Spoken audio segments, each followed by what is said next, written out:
Welcome to Candidate Profiles, brought to you by Millis Community Media. I'm Peter Themistocles. I'm a member of the Millis Community Media Board of Directors, and I'm happy to host these profiles. Our Candidate Profiles series is designed to help you, the Millis voters, get better acquainted with the candidates running in this May's local election. All the candidates, opposed or unopposed, were invited to our studios for 15 minutes to answer questions submitted by Millis residents. I will ask the questions on behalf of the residents and will allow approximately 1.5 minutes for each answer before moving on to the next question. Each candidate will have 1 minute at the start and at the finish for opening and closing statements.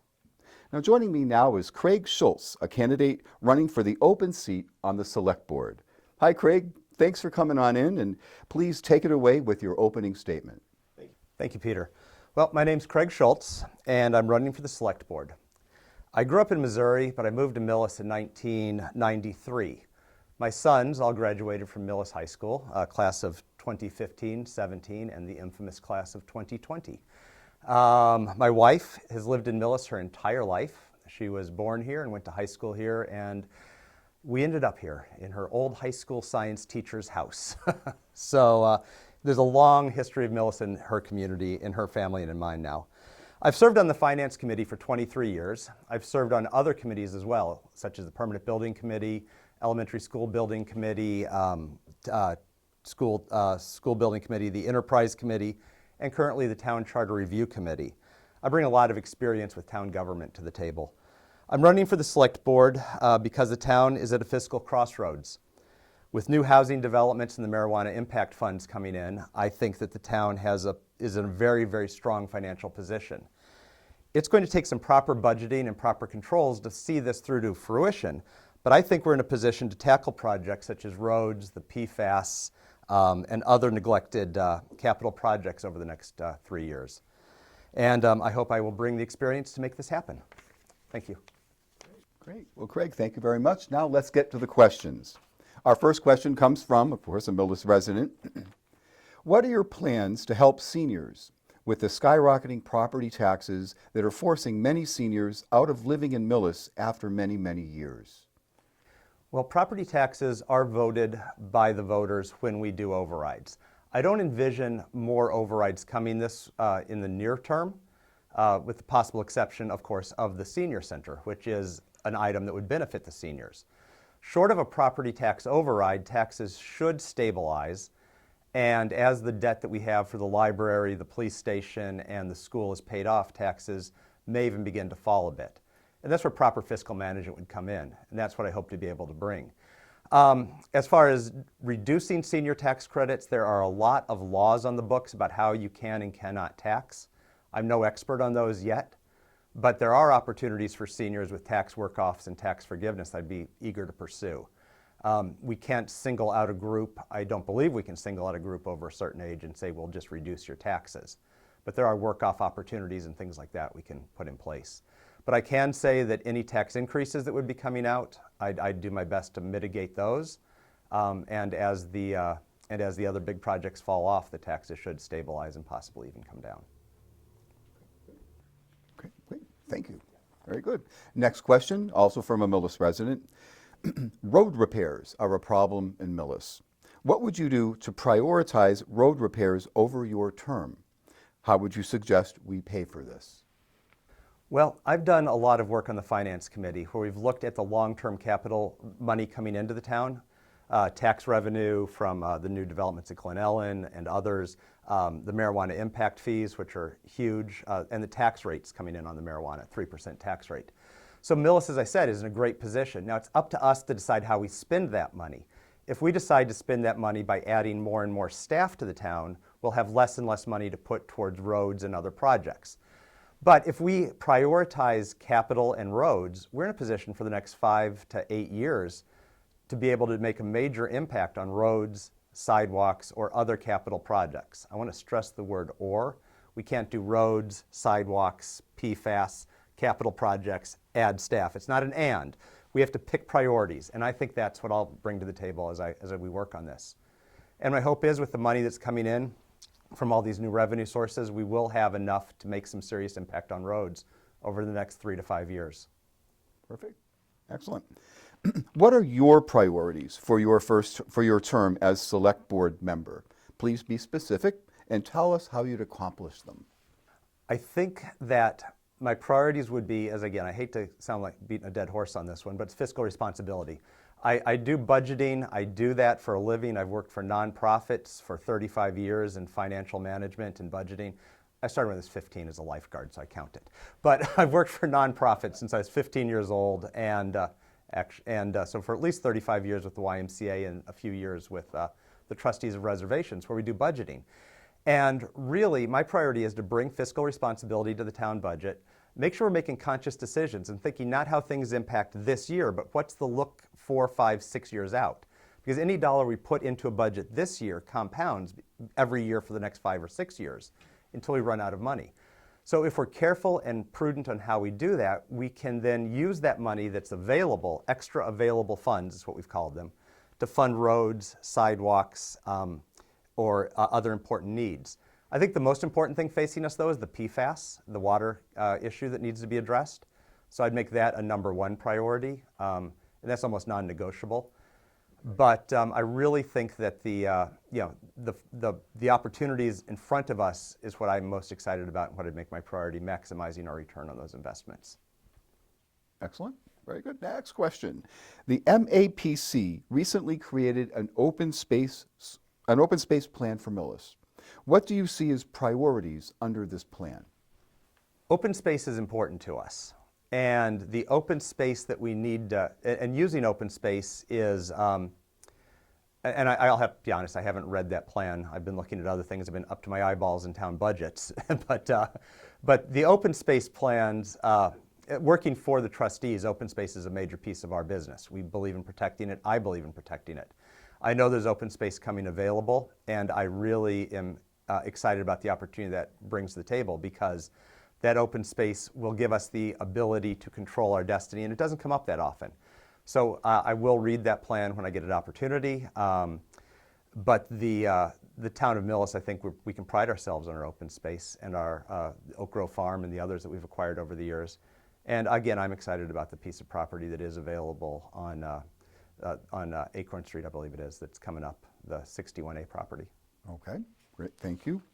Next question, what is your opinion of 40B?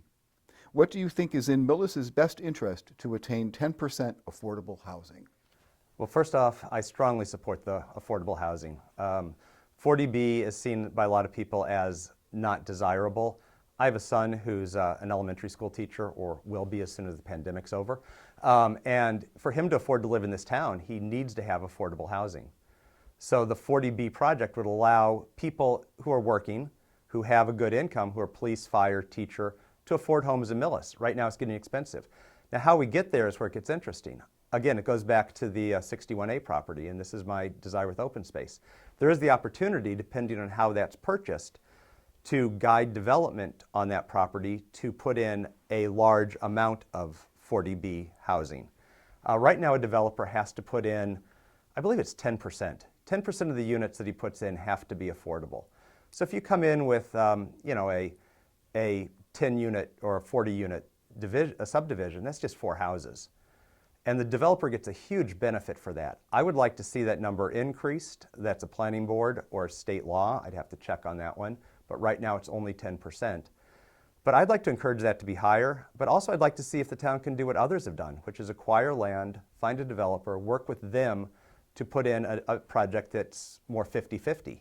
Still give the developer his profit, don't turn the town into a housing developer, but actually control our destiny with our 40B projects. Because we do have to do something to get that number appropriate. Now, next question. It's more theoretical, perhaps, than anything else. So say a petition came to you for something you're not in favor of. If it appeared that a majority of the town, however, were for it, would that affect your vote on such a matter? Well, that's a tricky question, because a petitioned article goes on to town meeting warrant automatically. So would it affect my decision on it?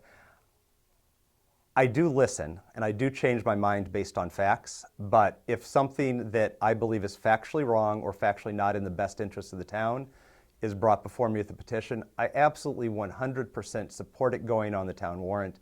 Even if it wasn't required, I would insist that it goes on the town warrant because the town should have the ability to voice an opinion on it. I may be opposed to it. I may speak against it, and I may not agree with it because I really don't think I'd compromise my principles based on majority views. That doesn't mean I wouldn't deny the majority the right to vote on it, or a large petition article the right to vote on it. It just means that I'm not going to. I won't cater. Basically, is what I'm saying. I'm not going to pander and cater to win votes. I volunteered for a long time in town, and I'll continue to volunteer. Excellent. Thank you very much. Now, we have a little extra time. You're very glib and you've answered quickly, and that's fine. You mentioned at one point in one of your answers PFAS. Yes. There were no questions specific to that, but it's about the water. Right. And I'd like to give you an opportunity to state your case regarding that. And you could just fill us in a little bit. Someone like me doesn't exactly understand what that is. Well, PFAS is complicated, Okay. and I don't know exactly what PFAS stands for, but it is an ingredient that is used in waterproofing, industrial manufacturing. So GAF and Herman Shoe both use products that have this as a byproduct. It's also used in fire suppressant foam. So if there is a fire that they use foam on, it would be in the water. It's what the EPA calls a forever chemical. It doesn't break down. And the state just recently introduced a 20 parts per million limit to our drinking water. And Millis has 2 wells that are over that. We have 6 wells in town. 2 of them are over the 20 parts per million. So those have been shut down. Now, we do have state funding for a $200,000, possibly $250,000 design study to move us to 30% completion on a treatment plant to deal with PFAS. When we do that, we'll need to spend about $3 million probably to build that plant. But that's the only way to make our drinking water potable. If the EPA says you can't go over 20 parts per trillion, and we have more than 3 of our wells over that, which right now we don't, we only have 2, we start to run into problems with our drinking water. So that's why I say it's the #1 issue facing the town.